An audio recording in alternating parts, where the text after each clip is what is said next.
Now, most people know that their website needs a redesign, but feel completely stuck on where to start. What do you fix first? The design, the copy, the structure? It is overwhelming until you have a plan.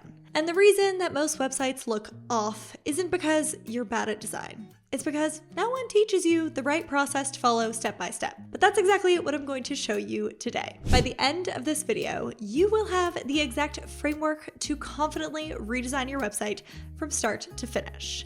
No more guessing, no more frustration, just a very clear, repeatable process that you can follow. Now, this is not just a quick tip video, this is a full step-by-step process. I'm giving you the exact method that I use to create websites that are not just beautiful, but also strategic and high converting. So whether you're starting fresh or fixing what's not working, this will help you get it right. Here's what we're going to cover in this video. We will start by gathering visual inspiration so that we have a really strong design direction. Next, I'm going to map out the sitemap so we'll know exactly which pages that we need on our website. Then I'm going to write the copy, showing you my tools and my approach for crafting messaging that really works on a website. And then after that, I will gather photos that fit with the aesthetic and elevate the design. And then fifth and finally, the most exciting part, watch over my shoulder as I bring it all to life in a live website redesign. Step number 1, gather visual inspiration. So before I start designing anything, I always begin by gathering the visual inspiration. This is where I define the overall sort of like vibe and aesthetic and feeling that I want my website to convey. Now, without this, it is very easy to end up with something that kind of like looks nice, but doesn't actually like feel aligned with your brand or your ideal client. Now, speaking of ideal client, this is a website redesign, not me starting from scratch. So I do know my ideal client like the back of my hand, as well as the goal that my website needs to fulfill, and also the must-have things on said website. But if you're not clear on those things, I will link my Start Your Website workbook below. It will help you get clear on your ideal client and your website goals and your must-haves and all those things, which will be kind of essential for you to know before you actually get into gathering visual inspiration. Because it'll be hard to gather visual inspiration if you're not clear on who this website needs to appeal to, aka your ideal client. Anyways, here is my 2-part visual inspiration process. First, the brand vibe inspiration. Now, the thing I did was I built out a brand vibe inspiration board. Now, this isn't just about pinning websites, it's about truly capturing the overall feeling that I want my brand to embody. Now, I find images that reflect the colors which I love, the lifestyle of my ideal client, and the emotions that I want the website to invoke. So this helps me step into the mindset of my audience and ensure that my website speaks to them visually. Let's speak about exactly what to gather for your inspiration board. The first thing is colors. What tones naturally reflect your brand's energy? Textures and patterns. Do you want it to feel soft and elegant, bold and modern? What kind of feeling would you like to give? Textures and patterns are an incredible way to communicate that through your design. Next, lifestyle images. Who is your ideal client? What do they wear? What do they drink? What do they do? Pin that too. And then typography style. Is your brand playful or sleek and high-end or something, none of those things at all? Now, one mistake that I see a lot is saving everything that looks pretty, but not thinking about whether it actually fits the brand. Instead, I want you to step back and ask, does this feel like my brand? If you're unsure about your colors or ideal client vibe images or anything else, don't overthink it at first. My suggestion would be just start pinning freely, anything that catches your eye, and then stepping back and ask yourself, does anything feel out of place here? And removing what actually doesn't fit naturally will really help you refine the visual direction. So by editing it down, you'll naturally create a really cohesive color palette or brand vibe board without feeling boxed into all of your decisions too early. Now let me show you how I pin with purpose. I start honestly by pinning pretty wildly, just like whatever strikes me, and then again, I edit it down. And I'm curating based off of what fits my brand identity and what feels like it fits well together with all of the rest of the board. Now you see how I'm avoiding overloading my board with too many different colors and different styles? Instead, I'm sticking to a color palette so that my final website feels really intentional. Once I have my brand vibe locked in, I move on to gathering specific website inspiration. So instead of saving full website screenshots, I focus on individual sections and elements that I love. like navigation menus or hero sections or typography choices or layouts. Now this way I can pull together elements that feel cohesive but aren't just copied from one website. I do this by taking screenshots of only the bits that I love on a specific page, which if you're on a Mac is Command, Shift, and 4. Now, I then save them into a dedicated Google Drive folder. Now this makes it really easy for me to reference later when I'm actually designing. So to find the best examples, I primarily look at other designers' portfolios and template shops. Now, these places showcase highly polished, strategic layouts in one place, making it easier to spot really strong designs and find them quickly. So if you don't already follow a number of designers or template shops, now would be a really good time to start being conscious of the design work out there and starting to follow designers with the style that you love. Now it's your turn. Pause the video and spend 10 minutes pinning 10 images that represent your brand's color and mood, 10 images that reflect your ideal client's lifestyle, and 10 website sections that you love. And then review it and edit it all down. Does anything, once you see it all together, actually feel like it doesn't fit with the rest? Delete that from the board. Now, gathering inspiration is great, but only if you actually use it. So here's how to make sure that your inspiration board doesn't just sit there forgotten. Keep it open on another screen or on the side of your screen while you're working on your website. And then when you're choosing your colors and your fonts and your images, always look back and think, does this align with the vision and mood board which I created? Use it as your reference check before finalizing any design decisions to make sure that everything stays really cohesive. Once I have my brand vibe images pinned, I then organize them onto a really clear mood board. And then I also always have my tab of my website sections open too. And then these become my North Star for the redesign, helping me make really confident design decisions without second guessing every single choice that I make. Now this step might seem simple to you, but this is truly what makes the difference between an okay website and a stunning website. Here's some proof. Look at my original mood board. And now look at exactly how those exact elements influenced the final design. Now that we know how we want the website to look and feel, the next step is figuring out what content belongs where. This ensures that the design doesn't just look great, but that it also functions well too. Let's move on to step number 2, creating the sitemap. So now that we have a really strong visual direction, it's time to move on to one of the most important planning steps, and that is creating the sitemap. So your sitemap is the foundation for your website's structure. Without a clear sitemap, you risk having a very confusing website layout, missing key pages, or making it really hard for visitors to find their way around the thing. Think of your sitemap like a roadmap for your website. It outlines what pages will exist, potentially how they connect, and what their purpose is. Now, this keeps everything organized and intentional and very user-friendly. So first you need to decide what pages make it into your top navigation. Now, not every page is important enough to make that prime spot. So how exactly do you pick? Here is the advice straight out of my Start Your Website workbook, which again, you can grab at the link below if you fancy. There is a growing movement towards minimizing the top navigation options, and this is a good thing and you should do it too. 9 navigation items and drop-down menus are way too many decisions to be made all right up at the top of your website, let alone all of the options on the homepage itself. So minimize the decisions. Keep the links to your navigation to 6 or less. So how do you decide what gets the prime real estate in your navigation? It is based off your website goals, of course. Also note, you can take your home page out of your top navigation. Everyone pretty much knows by now that if they click on your logo, they're going to get back to the home page, so it's just clutter if you put it up at the top, really. Sticking to the best practices of the workbook, I am taking the home out of my navigation and keeping my navigation to 6 items or less. So once I knew I needed to cut my navigation down, I went through my list of pages and I asked myself, which of these are essential for visitors to see up front? And here's how I narrowed it down. Let me walk you through exactly how I structured mine and picked my 5 that ended up in my top nav.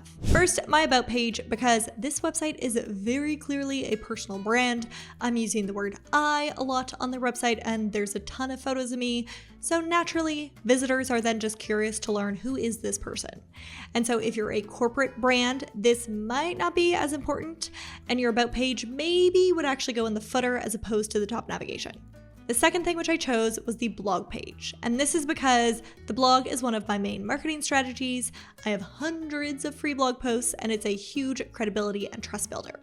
So if your blog has a grand total of like 5 blog posts, or you honestly hardly ever publish on it, you definitely wouldn't want this to be in your top navigation. Third, I picked my resources page because I know the number one goal of my website is to get people onto my email list. And this page gives them about 12,000 opportunities to do so. The fourth option I chose was my student success stories page because one of the best credibility builders for my courses are the thousands of students who have taken them, and also the dozens of in-depth long-form student success stories that we have showcasing that my courses do work. And then fifth, the courses page, because this is what I actually sell. So this is the page that makes the business money, which is also why it is the most prominent with a button instead of just a text link. For you, this could be a work with me page or a services page or a shop page. Now, the page that makes your business money, that is the one which you want to be a button. I also determined what other pages need to exist on this website or what important things need to be linked to, even if they're not important enough for the top navigation.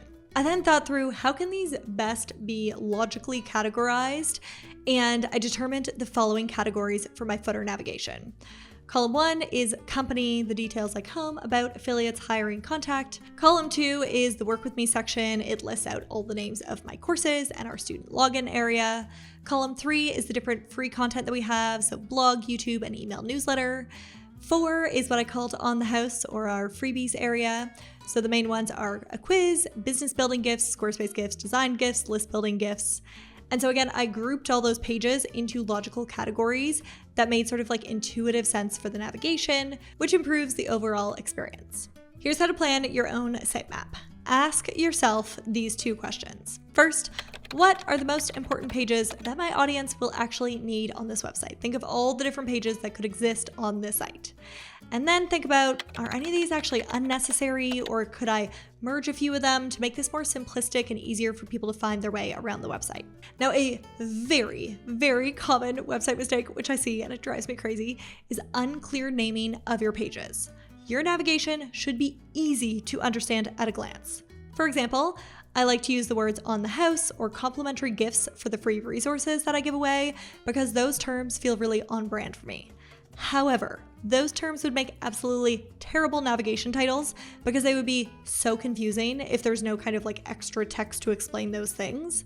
So I just use the term resources in the navigation, and then I use my cutesy terms like on the house with a bit of an explainer on the actual page itself.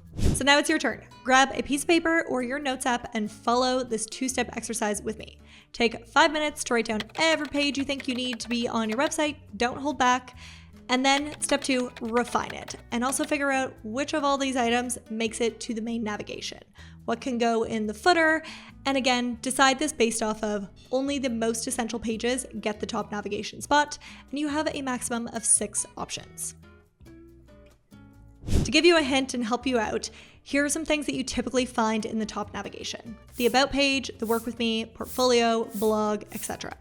And things that you typically find in the footer are an FAQ page, contact us, hiring, client portals, or login areas.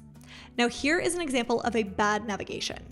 Okay, here this is not so well done. So the first thing which is not good is that for my About page, I say About page as in me as a person. Problem is you don't need my name in there again. It's just adding, like you want to make these names and titles as short and quick and understandable as possible. I already have my name here in the logo. You don't really need it a second time there. So I'm just going to take out the PAIGE and make it About. Next, stories. What the heck does that even really mean? Like, what is that? I'm not really sure. If I click into it, we can see that it is actually my blog page, but it's just not very clear. You could maybe get away with articles or just say blog. One of those things would be best. Stories can be a bit confusing. While it would feel on brand for me, we're going for clarity over on brandiness here. Then I have complimentary gifts, my resources page. Kind of long, maybe a little confusing, definitely too long though. So again, resources is shorter and is more typically used in website navigation.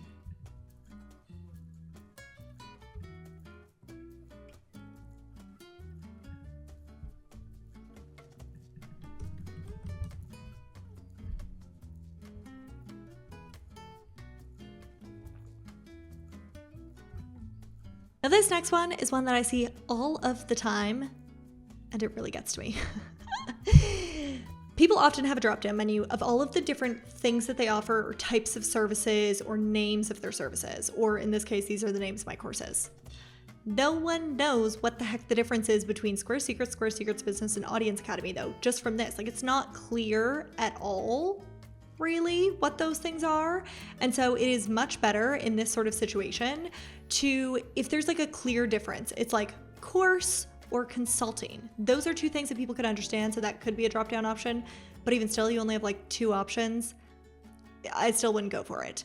I'd say a much better way to do it is, example, here on my courses page, I've kind of like put all of the courses and then obviously an explainer to go with each one of them. And then that clicks into pages which are more in detail about each one. So in summary of that one, if you have some sort of work with me option and you have sort of different like titles or names for the different offerings that you have, if someone wouldn't know immediately what that means without any education or any more context, you actually don't want to do this. It'd be better to lead it to a page where you then have the title of each option and then a bit of a description of each one. Now that we have figured out the structure of the website, it's time to focus on what fills those pages, and that is the copy. So let's move on to step number 3, writing copy that converts. Now, most designers are going to hate me for saying this, but I'm going to tell you the hard truth. Your design does not sell. Your words do. Your copy is the single most important factor in whether or not this website works or not. Nothing, and I mean nothing on this website is more important than your copy. And yes, I say that even though my job is to make things look pretty and design beautiful things and well-converting websites, your copy connecting with your ideal client will literally make or break this website in terms of said website functioning for your business and actually selling for you. Now, your website's copy isn't just filler that you throw into a template. It's what actually makes your visitors stay, connect, and take action. So, now that I just seriously heaped the pressure on, sorry about that, let's talk about writing good copy. Now, the biggest mistake that people make with website copy is that most people either overload their site with way too much boring text or they're too vanilla, meaning that their business blends in with every other similar business out there. The key is to getting your point across as quickly and as concisely as possible while still bringing your brand's flair across too. And then arranging it really well on the page so it's easily digestible, which I'll get to explaining in just a moment on how we do that. And then the second thing, to counter the vanilla copy problem, cultivate your let them energy. Cultivate your most confident, fabulous self as you write this copy.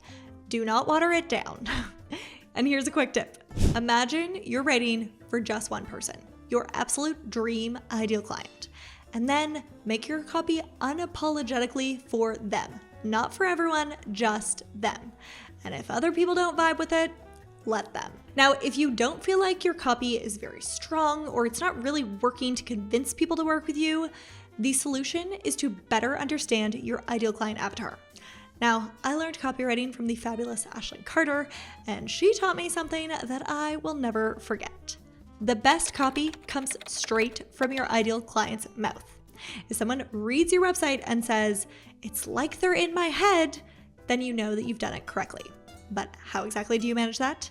You get so freaking specific with your ideal client avatar exercise, which again, workbook below if you need a bit of help with that. So my copywriting approach is this. For my website redesign, I broke my copywriting process into 3 key phases. First, understanding my ideal client. Second, writing compelling messaging. And then third, structuring the copy for readability and conversion. So let's talk about understanding my ideal client's needs. So before I write a single word, I step back and I ask, who is my audience? What are they struggling with for me and my website design? I teach people how to be website designers. And so I know that they're dreaming of a really fabulous lifestyle-first business, which allows them to work from home and earn really well while doing so. But they're maybe afraid if their website building skills are actually up to scratch to really take on paid clients, for example. which if I just described you and you feel creepily called out right now, give me a hands up emoji in the comments because you, my dear, are my ideal client. Now, to help you write your copy, here's an exercise for you. Write down the top 3 questions or problems that your ideal client has. The top 3 things keeping them up at night, the things that they dream of, and the things that they fear if everything stays the same way in their life. When you can speak to those fears and those dreams, your ideal client is going to read your site and immediately know that you get them, and therefore assume that you know the solution to their problem too. And once you know who that ideal client is, you can write directly to them. And this is where the magic happens, because great messaging isn't about listing what it is that you do, it's about speaking to what it is that they need to hear. So, after you understand your ideal client, let's write this messaging. Now, this is the bit which honestly requires a bit of training to get it right, or alternatively, training wheels. Now, I've been copywriting educated and I can write great copy myself, but if I want to do it faster and easier, I still actually pull out one of my friend Ashlyn's templates.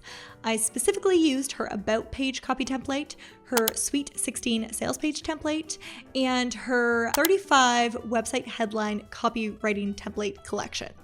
Now, they are not mine to share, so I will not show you an example in this video, but just to give you an idea, they're basically like Google Docs, which guide you through what to speak about on every section of your About page, for example, and they have sort of like copywriting frameworks and fillable bits to basically help you write the copy with training wheels on. Now, I could write copy without them, but honestly, I don't want to. They save me so much time. So if you're curious about those templates, I do have an affiliate link to them. I will link them for you down below if you're curious. If you're looking for a free resource to get the copywriting wheels going, I do have a homepage content planner of my own, and I will link that down below for you too. Now here's a few key copywriting tips. Pack it with personality. Remember, there's important text on the page that you actually want someone to read, and then there's eyebrow copy, a few words here and there, which kind of add like charm and character to your main message. For example, this line of copy right above the headline, Student Successes, is a line that says, let's raise a glass and toast to these, and then student successes. This is the eyebrow copy. It communicates my brand voice and vibe in a few very short words. Also, speak to the conversation that's happening in their mind. They already believe or think something about the product or service that you offer, so speak to that. And make them think that you may as well be their therapist. Speak so specifically about how they feel and what they desire that they think, oh my gosh, she's literally been eavesdropping on my therapy sessions. Also remember that emotions sell. Understanding your person sells. So don't just talk about the features of your offer, speak about how they feel and how they're gonna feel after working with you. Now, after you write your killer copy, you're not done yet. You must then structure your copy for readability and conversion. Now, most people don't read websites word for word, they skim it. And that means that your copy needs to be structured in a way that makes it really easy to digest. So here's some tips on how to do that. Break up large blocks of text. Use short paragraphs and a lot of spacing. Use headings and subheadings to basically guide the reader's eye down the page. Use bullet points liberally. They're great for quick readability. And make sure you have your calls to action. Never leave your visitors wondering what they should be doing next. Let's work through a section together. Now, this was actually one of the most tricky sections to design for my website. I honestly came up with this layout completely to fit the copy just from scratch because there's just so much to include and it's not your typical copy and your typical layout. So here's an example of a section. It's promoting one of my courses, and here is it as an overwhelming section, and here it is as an easy to read and skim section. Let's fix this together. Watch as I turned this cluttered, overwhelming section into a streamlined, high-converting one in real time. And I'm gonna do it with you so you can see why I'm making the decisions that I am. Problems with this section include giant block of text, running very far from left to right hand side on the page, and just like no visual interest, just like a bunch of text, but it's not easy for me to get through the text, if that makes sense. So what I'm going to do is I'm going to put back all of these different like visual elements, which I have, to make this a lot more easily readable and enjoyable. And I'm going to break it up into shorter bullet points and also circled sections and shorter lines in order to make this a lot more easy to digest.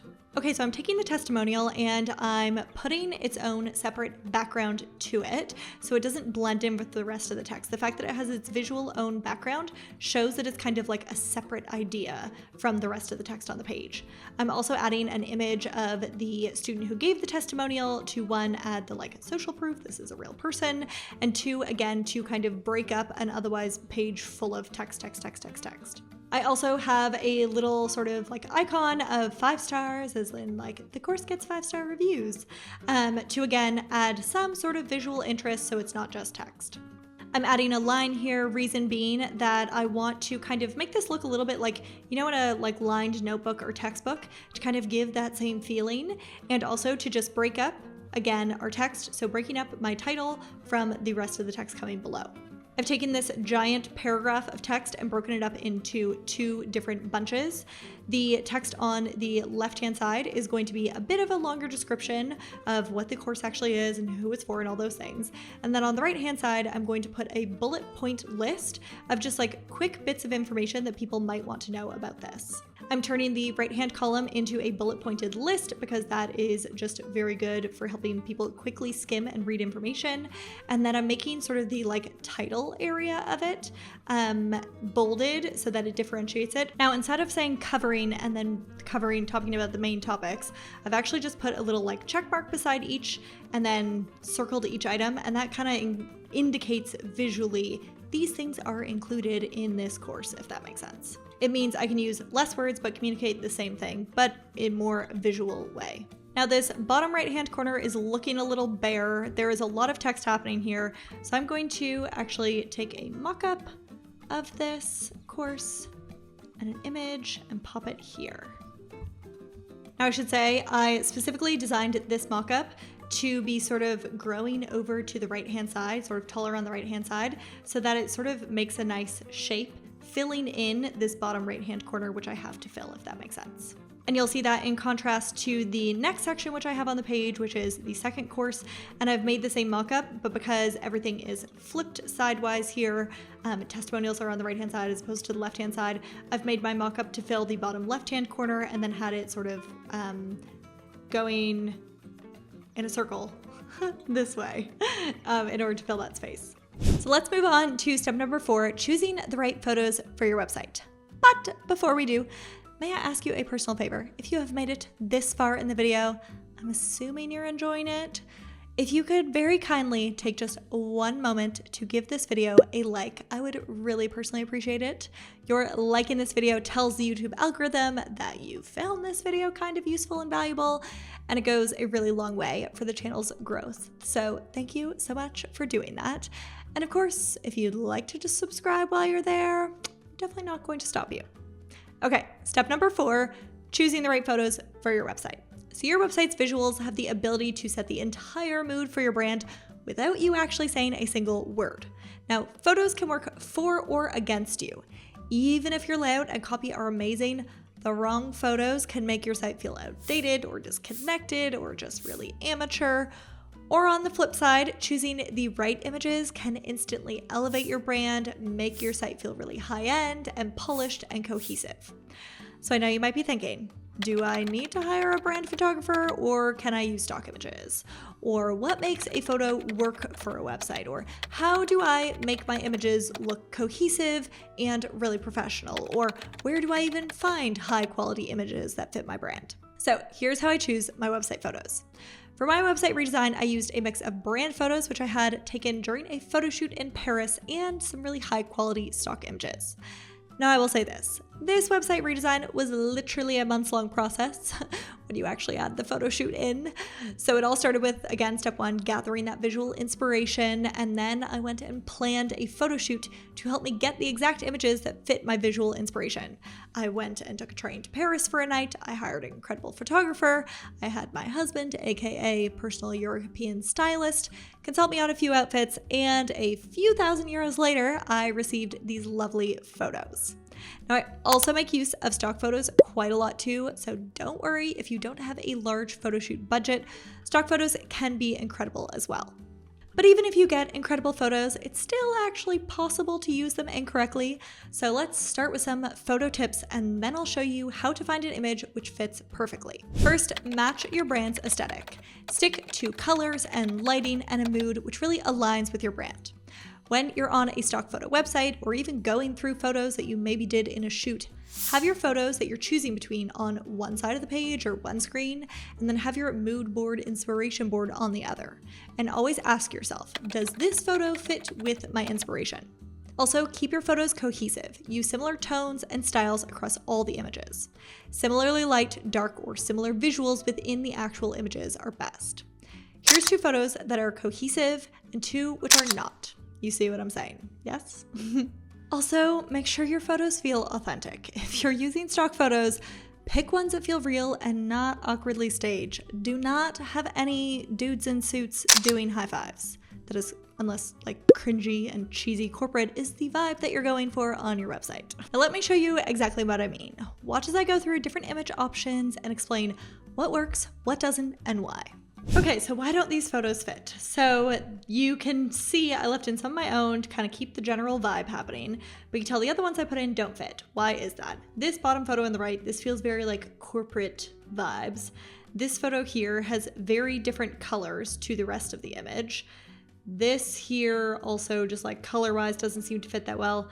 This one here, the actual like stuff in the image, this looks very much so like stock photo, plain background behind them. It just looks very like, again, kind of not like in the real world, and again, more corporate vibes, which doesn't fit to the general brand of my website, which I just realized I'm wearing the same dress now as I am in those photos, but anyways. So that's why those ones don't fit, but let's see some others. Okay, now this also looks awful. And the reason for it is because, well, all of the photos were from the same photo shoot, same vibe, same style, similar colors and everything. The problem is there's way too many pictures of my face. So yeah,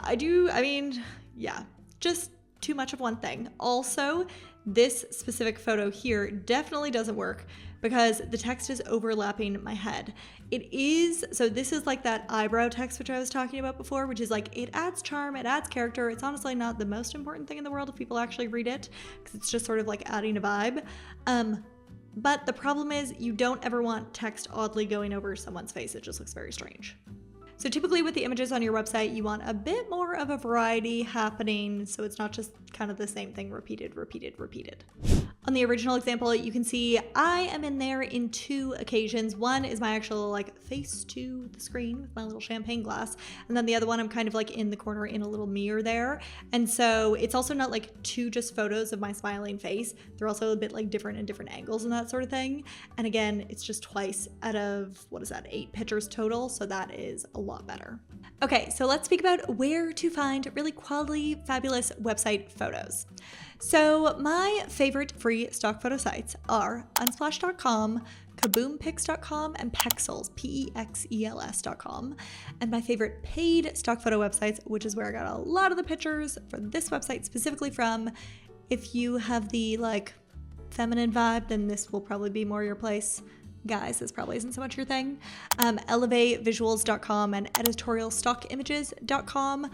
Those again are the sites where I got the stock photos for my website redesign. So I have affiliate links to both of those stock photo websites. So I will place the links to those in the description below. And if you do choose to use those, then do know that my Margarita Fund thanks you if you choose to purchase through them. One of my main goals with my website redesign was to mature the website vibe, as well as make it a bit more current in terms of style. And to show you how important images are and them fitting cohesively with your design, let's compare the same website design just with some old brand photos of mine.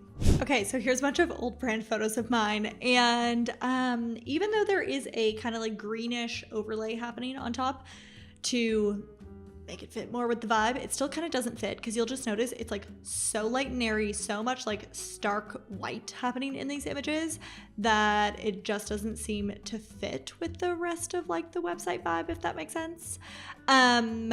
The other thing, which I just will roast myself for here, this image here, where I'm like on a laptop on the floor with my like hand under my leg, is the most unrealistic way that you would ever work ever. And my husband's cousins had a good time teasing me for that one. And I was like, yeah, no, I totally deserve that roasting. That is the most ridiculous looking thing I've ever seen. But yeah, brand photos are very unrealistic, let's be real. But again, these just look dated and kind of old because they are.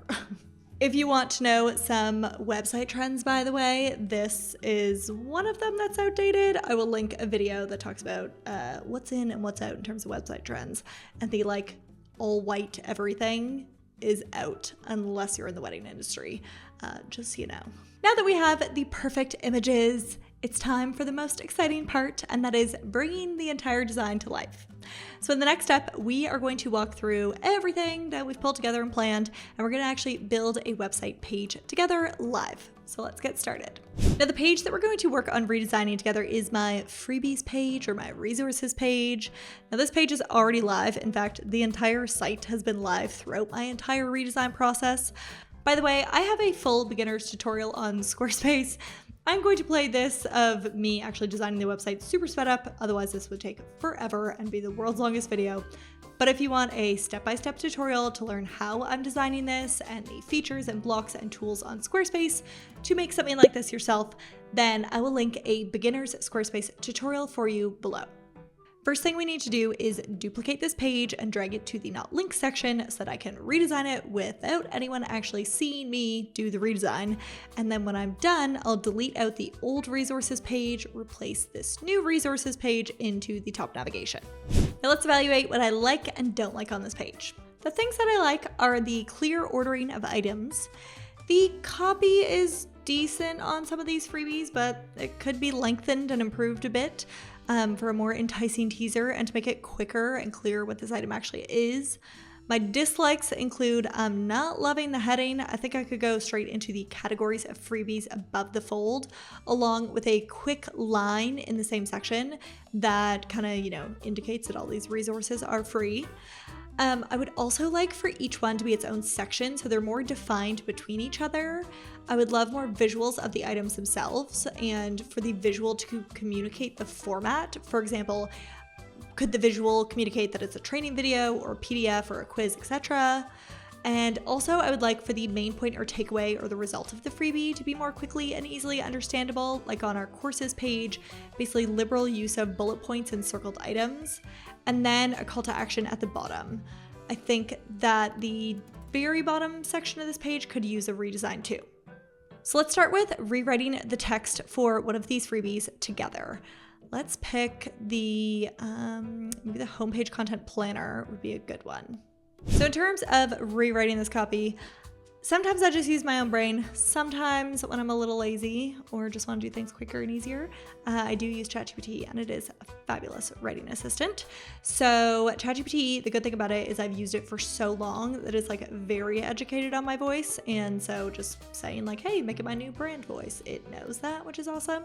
So I'm going to copy what's currently here, go into ChatGPT.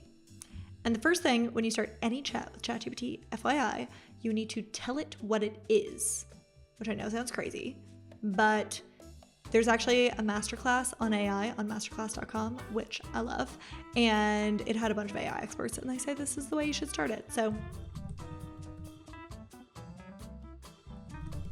I also like to be friendly to my AI assistant.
Okay, so I gave it a little bit of context on what this copy is for, which page it's going on.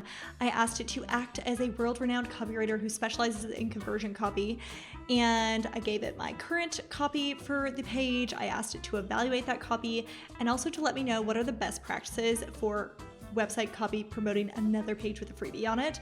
I always like to ask it because sometimes ChatGPT forgets. Like, what is best practice for a YouTube intro or for a hook or a headline on my website or whatever it is that I'm writing? I get it to remind me, so it reminds itself of the best practices, and then have it rewrite the copy. And then it did rewrite it, but it rewrote it in a way which doesn't feel super on brand for me, specifically the fire emoji, not really my vibe. It doesn't really fit. And so I asked it to rewrite it. Now I do like all of the text except for the headline. I think that the headline, it's still not very clear. So I'm actually going to use a different one, but otherwise I feel like it's done really well.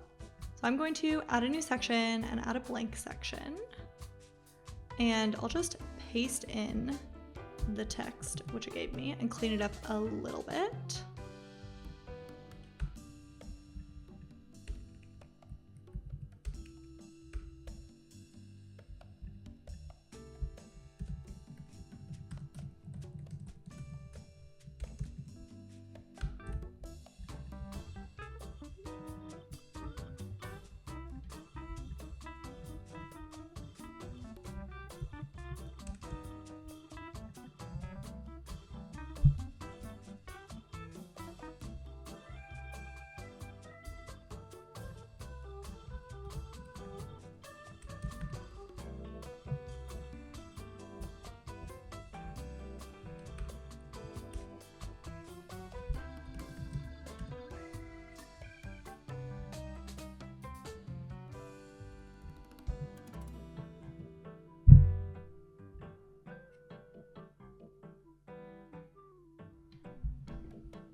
Okay, so now that I have my copy, I need to find a fitting layout. So let's go take a look at all of my inspiration for layouts. Okay, so there are aspects of this layout which I like. I like that we have on the left-hand side, a big image of the actual freebie. On the right-hand side, a variety of different like fonts happening here, and then our big download button. The thing which probably won't work for my website design is the fact that there's an image in the back and then it's sort of a rectangle of color over top. Reason being, it's going to be like freebie after freebie after freebie after freebie after freebie on this whole page, and so having an image background in everyone might start looking a little intense. So, but kind of like image on the left, text on the right, button, very simplistic. I like the general vibe, so let's use this as my jumping off point for my layout. In terms of finding a fitting photo from the background, I want to find something which it doesn't look weird if part of the image is covered up. This one does look a bit odd. This one I'm not sure about, the black and white only with the green over top. Then very important in terms of opt-in GIFs is having a visual of the item. And so I'm going to create these inside of Canva, inside what looks like an iPad, because that fits really well and logically fits towards having like a kind of like workbook or a PDF or a guide.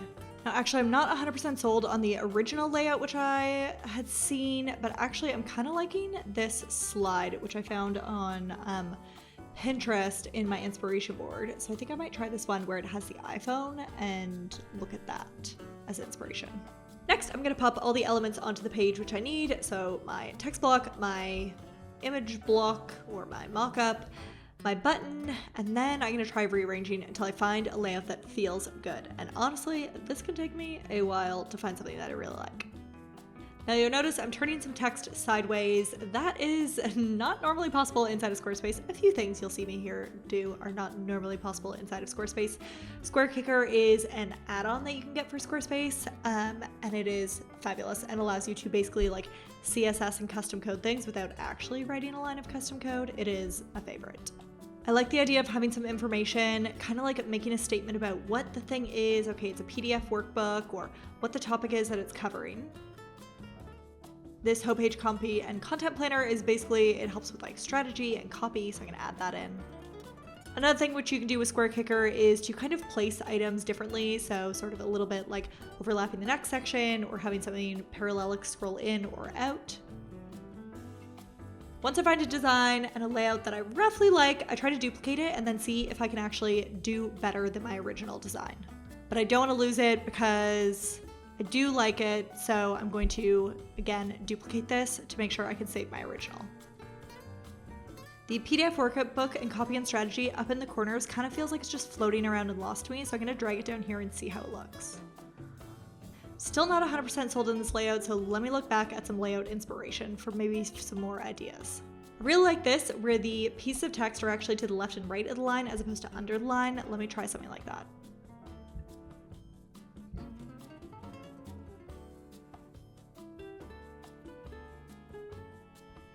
Now you'll notice I'm doing another thing here, which isn't really a thing. This is making a line out of a shape block. This is some custom code which I added to my website, which anytime I add that specific shape, which let's be honest, I've never once used that shape, it turns into a vertical line. And I love using Square Kicker to turn my text sideways. That is honestly one of the most frequent things that I use it for. So I like the idea of this scroll in, scroll out effect, but actually thinking about it, this page has like, I don't know, 10 or 15 freebies. And so actually, if I did that for everyone, I think it would be way too busy on the page. And if I did it just randomly, it might look a bit odd. So actually, I'm not sold on this idea. Okay, so I do genuinely like the layout and design that I have right now. I feel like this looks really good, but it's a bit bare, I feel like. And so maybe adding an image in the back would look nice. Let me try that. Now, in terms of an image, I want something that is not too bold and not too eye-catching. Because to be honest, the image is absolutely not the most important part of this page. It's honestly the opt-in graphic, which is. To make the image even a bit less noticeable, I'm going to put an overlay on it, which is quite intense. But actually I realized I don't like this image because there is a bit of text in it. And again, that's kind of drawing away from the actual important text on the page. So let me find something else. Next, I realized I'm going to need quite a few of these images and also some different tester ones to see what could replace the image with the text. So I'm going to go into all of the stock photos, which I have pre-curated and selected from the places I mentioned before, both Elevate and ESI, and download all the ones that are not too busy and visually intense. Images which are a bit blurry or just of water or of nature or something of that sort is really great for a background image. There we go. That image feels like it fits cohesively to the rest of what's happening on the page. Isn't too bold, isn't too noticeable, but really adds a bit of visual interest. Next, I want to make sure that this section and the next section, because I do have an image now going from top to bottom of the section, it's going to look a bit weird if I just immediately duplicate this section. So I'm going to create a divider line in between them so it looks a bit more intentional from one to the next. Okay, so I think I'm finally happy with this layout. Now that means I can duplicate it and go on to creating the next opt-in. Now, the next opt-in is something that I honestly was searching for and couldn't find, so I ended up making it myself. It is a list of all of the fonts that exist in both Squarespace and Canva, because if you want your branding to look consistent, then you want to make sure that you're only picking fonts that exist in both places. So if you want that freebie, I will link it for you below. Okay, so picking the image for this opt-in gift, honestly, the opt-in gift is about fonts. It wouldn't make a heck of a lot of sense to put an image with fonts in it because that would be highly distracting. So you know what, some lemons looks good, feels like an Italian vibe, and my brand feels very European, so that fits. So very typically when you're designing a page and you want to move from one similar idea, so like one opt-in to the next opt-in, you want the layout to look the same, but you do want to kind of change it up. Otherwise, having the exact same kind of like layout from one to the next section can get a bit boring. So I'm going to basically flip this all backwards for the second section. Which, as you can tell, designing something for the first time, just getting the layout right, I spend a lot of time to get that correct because honestly, I'm going to use it for a long time. Once I have that designed, though, honestly, the remainder of this page is going to go so much faster. because I'm basically just duplicating and importing content. For this one, I don't want the colors to be the same as the section before. That might get a bit boring, so let me try to change it up. I'm not loving the water photo actually. I feel like it looks, I don't know, it's too blue with the blue on the left-hand side. I'm not loving that, but I do like the blue generally, so I feel like I'm gonna switch the image. Don't love this flower image either because it just seems too similar to the lemon image, which I've already picked. Coffee looks a bit odd. It's just kind of like sticking out there. That one, that feels good.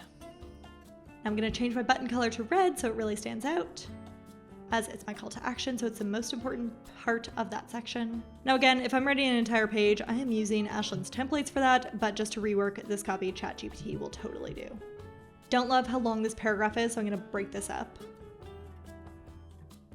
And I feel like ChatGPT wrote some not super important text, so I'm gonna delete a little bit too. Let me change the details below on what the item is and the categories of it, and that looks pretty good. Now, this page still needs a header. The old header I'm not loving. Let me show you some inspiration, which I am kind of feeling for the new header. So I really like in my layout inspirations, there was someone had like a social proof section. I feel like this looked really cool. I liked the sort of like vertical lines and the bits side by side, and seeing how, as I also have like 4 categories of freebies, that kind of fits well. Or actually, no, I scaled them down. I scaled them down to 3 categories. And I also like here how I have like a mixture, this is on my homepage, a mixture of the like font styles happening. So let's kind of mix those 2 ideas together into a new layout.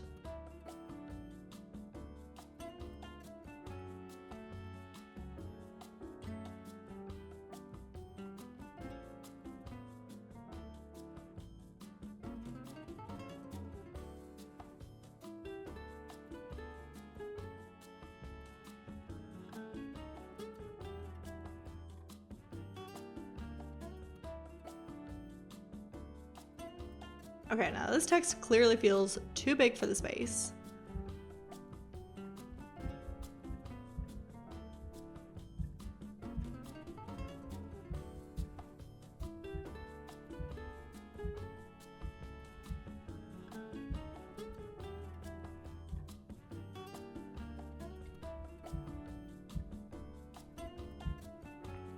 Okay, so I really like this bit happening down here, but this title feels like it's competing here, so I need to find a better way, or maybe some more inspiration.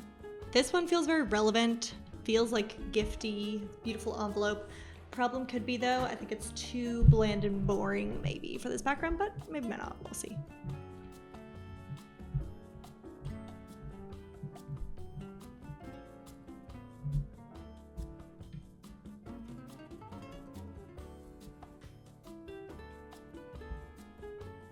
So again, I don't love the lack of variety and size between these, the complementary gifts, and then the actual text. So I'm gonna make these guys smaller.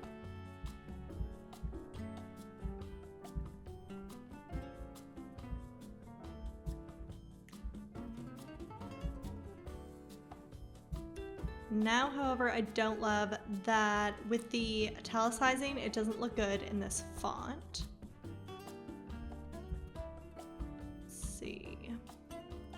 What I might even do, make it heading 2, but when it's vertical aligned, it looks off with the line in between. So I'm just gonna make it centered within the box. That looks much better. I like these 3 now, that's good.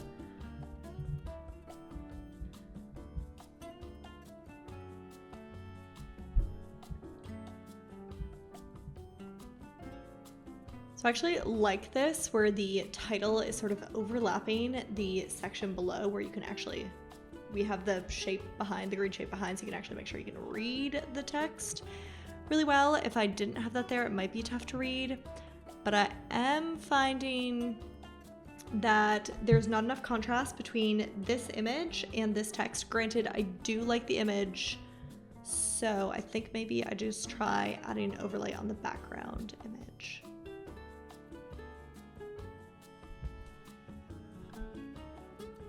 That makes it definitely easier to see.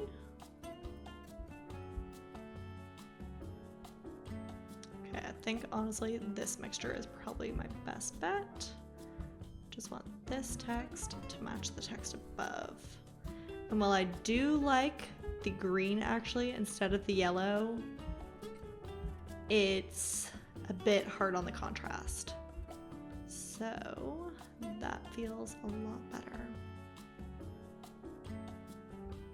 Let's try moving this around a bit and see how it looks in different places. And there you have it. We took this and completely transformed it into this. Now, if you could imagine doing redesigns not just for yourself, but for paid clients too as a proper designer, I realize that figuring out the entire web design client process can be rather confusing. So as a gift for making it this far in the video, I'm going to link for you my web designer client process template for you below too. But while all the things that we spoke about today here are important, I realize there's one vital bit that we actually skipped over, and that is picking the right colors can be so overwhelming. And it turns out there's an exact formula and rule for how to pick the right colors. It is called the 60-30-10 color rule, and I explain it fully for you in this video. So be sure to watch that one next.